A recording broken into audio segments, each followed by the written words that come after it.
8th general science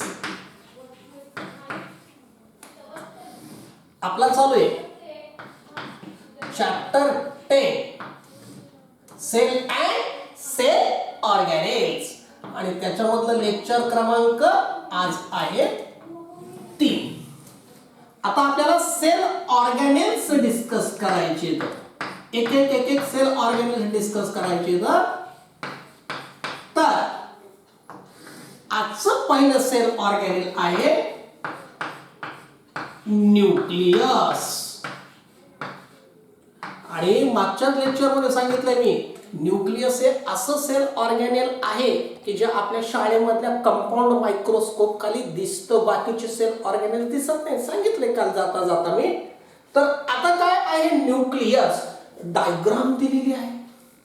diagram कशी पाहिलं तर वाटतं अरे बापरे कशी काढू मी डायग्राम. ते चित्र दिलेले आपण त्याला डायग्राम मध्ये कन्वर्ट करू व्यवस्थित.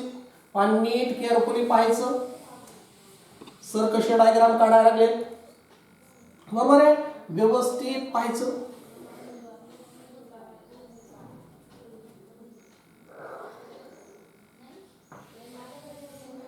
हे काय आहे न्यूक्लियसची डायग्राम काढतोय मी.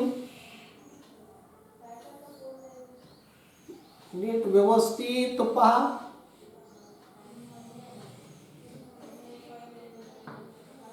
आणि आता नाही समजलं तर थोडस व्हिडिओला पाठीमागे जायचं, आपोआप कळतं. काय हे काय आहे न्यूक्लियसची डायग्राम आहे.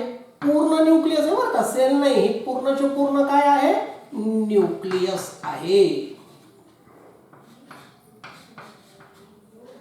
पूर्ण जे आहे ते काय आहे न्यूक्लियस आहे. पहिल्यांदा डायग्राम कशी काढली दाखवली तुम्हाला. त्यानंतर इथं काय असे छोटे छोटे आहे तर ते काय ते नंतर समजावून सांगतो 2 मिनिटानंतर. पूर्ण अगोदर आपण डायग्राम काढू, त्याला व्यवस्थित लेबल करू.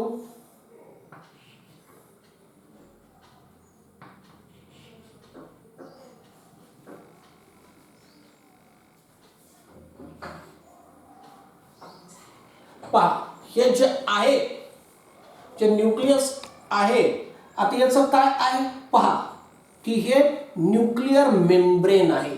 हे काय आहे न्यूक्लियर मेम्ब्रेन. न्यूक्लियर मेम्ब्रेन म्हणजे न्यूक्लियसच्या बाहेरचा जो पडदा आहे त्याला काय म्हणायचं न्यूक्लियर मेम्ब्रेन आहे. त्यानंतर हे जे आहे हे न्यूक्लिओल असे मराठीमध्ये त्याला केंद्रिका म्हणतात. त्यानंतर हे जे थोडस पेन्सिल ड्रॉइंग फेंट असं केलेले त्याला ते रंगद्रव्य असतं त्याला क्रोमॅटिन म्हणायचं. हो, एक न्यूक्लियसच्या आतमधलं एक रंगद्रव्य असतं त्याला क्रोमॅटिन म्हणायचं. सध्या आठवीला इतकंच लक्ष द्या. आणि हे जे छोटे छोटे आपण पोर्स काढलेले आहेत, छिद्र काढलेले आहेत त्याला न्यूक्लियर पोर्स म्हणतात. काय म्हणतात न्यूक्लियर पोर्स. Nuclear pores. आता ही झाली काय झाली न्यूक्लियसची डायग्राम. आता आपल्याला याचं काय बघायचंय डिस्क्रिप्शन.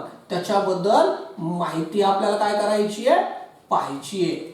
हे झालं न्यूक्लियर. आता काय आहे की याला सुद्धा शक्यतो काय करतात इलेक्ट्रॉन मायक्रोस्कोप खालीच ऑब्झर्व करतात.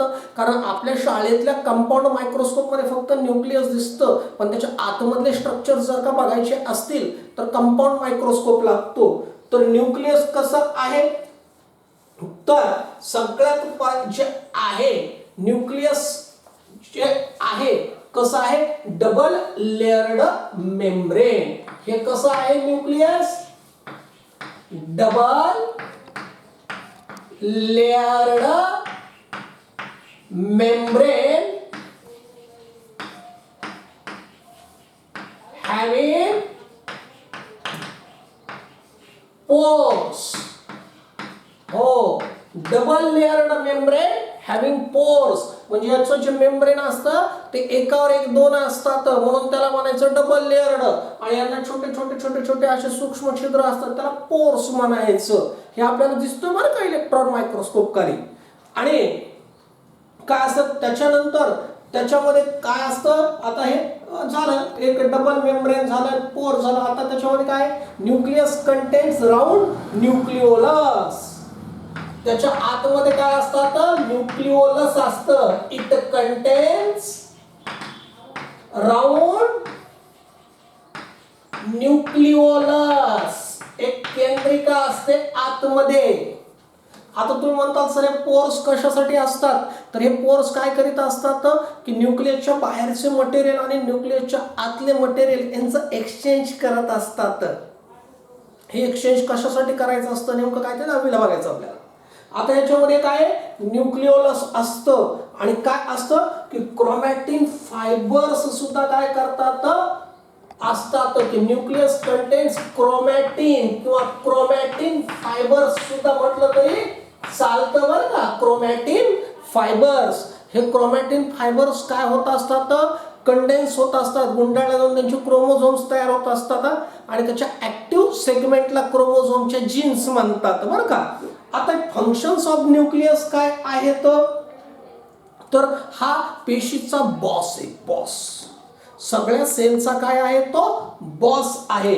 म्हणून याचं फंक्शन काय आहे न्यूक्लियसचं, तर it controls all activities of cell. It controls all activities of cell. पेशीच्या सगळ्या ऍक्टिव्हिटी कंट्रोल करण्याचं काम कोण करतं, न्यूक्लियस करतं. हो, पेशीच्या सगळ्या ऍक्टिव्हिटीज, पेशीनं कोणतं काम करायला पाहिजे, कसं करायला पाहिजे, किती वेळात करायला पाहिजे, कोणते मटेरियल्स वापरायला पाहिजेत, कोणत्या पद्धतीनं काम झालं पाहिजे, ह्याचे सगळं जे नियंत्रण कक्ष कोण आहे, न्यूक्लियस आहे. It controls all the activities of the cell. सगळ्या ऍक्टिव्हिटीज कंट्रोल करतो. एवढंच नाही, it controls cell division. It controls cell division. हो, एका पेशीच्या 2 पेशी होण्याची सुद्धा एक प्रक्रिया असते, त्याला सेल डिव्हिजन म्हणायचं. तर सेल डिव्हिजनचे सुद्धा वेगवेगळे प्रकार असतात. आपल्याला पुढे बघायचे 10वीला मायटोसिस आहे, मेयोसिस आहे, त्याचे स्टेप्स आहेत 4-4, 5-5. पण ते सेल डिव्हिजन नेमक्या कोणत्या पद्धतीने व्हायला पाहिजे याचं सुद्धा नियंत्रण कोणाकडे असतं, न्यूक्लियसकडे असतं. It controls cell division. आणि एवढंच नाही, इट ट्रान्समिट्स. बघा, इट ट्रान्समिट्स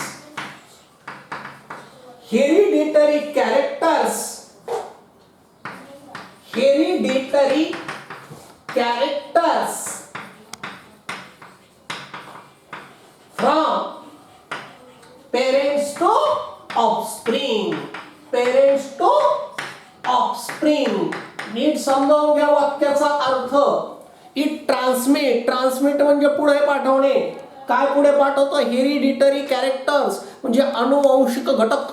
हो, अनुवंशिकता असते की नसते, तर हो, फ्रॉम पेरेंट्स टू ऑफस्प्रिंग. हो, की आई वडिलांकडून ऑफस्प्रिंग म्हणजे त्यांचा वारस, त्यांची मुलं, त्यांच्याकडे सगळे हेरिडिटरी कॅरेक्टर्स पुढे पाठवण्याचं काम कोण करत असतं, न्यूक्लियस करत असतं. हे काय आहे, न्यूक्लियस. ही त्याची डायग्राम, हे त्याचं स्ट्रक्चर आणि ते त्याचे फंक्शन्स. आता आपल्याला दुसरं पाहायचं आहे, ER एंडोप्लाझ्मिक रेटिक्युलम. बघूयात काय आहे. लक्ष द्या व्यवस्थित.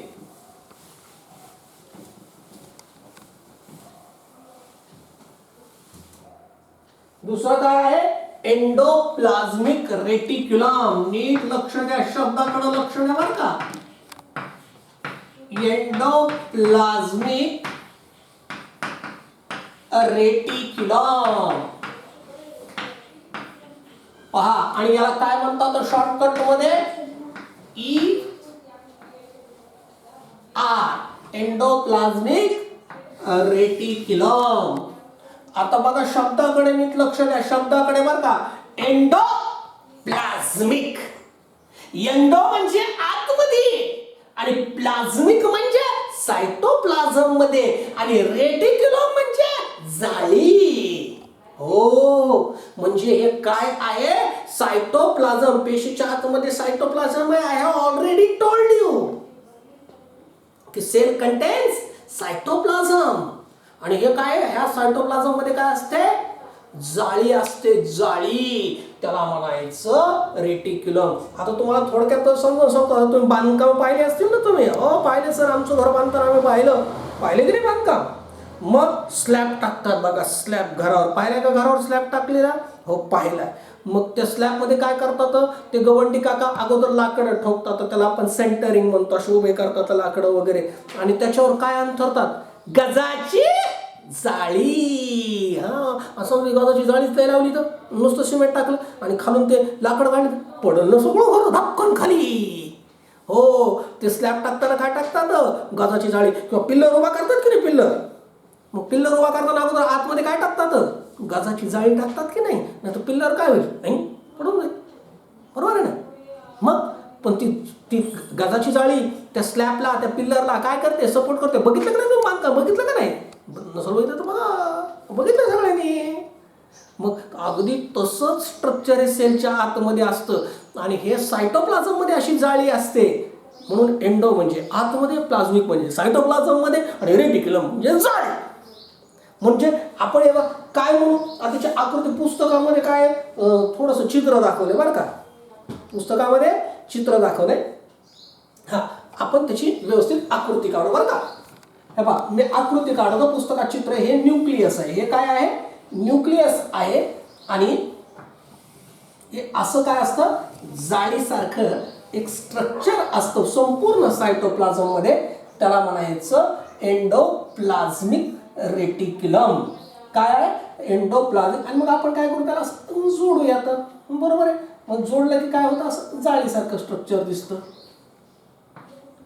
हा, आणि अशीच आकृती काढायची बरं का? नाही सर पुस्तकात काहीतरी वेगळं दिले, आणि ते चित्र दिले. हा, मी डायग्राम मी काढली. हो, वाटलं असेल आपण असं छानपैकी असं डबल केलं ना, असं तर अजून छान दिसतं. असं जोडलं वगैरे तर व्यवस्थित अशी काय करायची? आकृती काढायची. आणि हा बायोलॉजी सेक्शन आहे. याच्या डायग्राम्स वगैरे व्यवस्थित आल्याच पाहिजेत.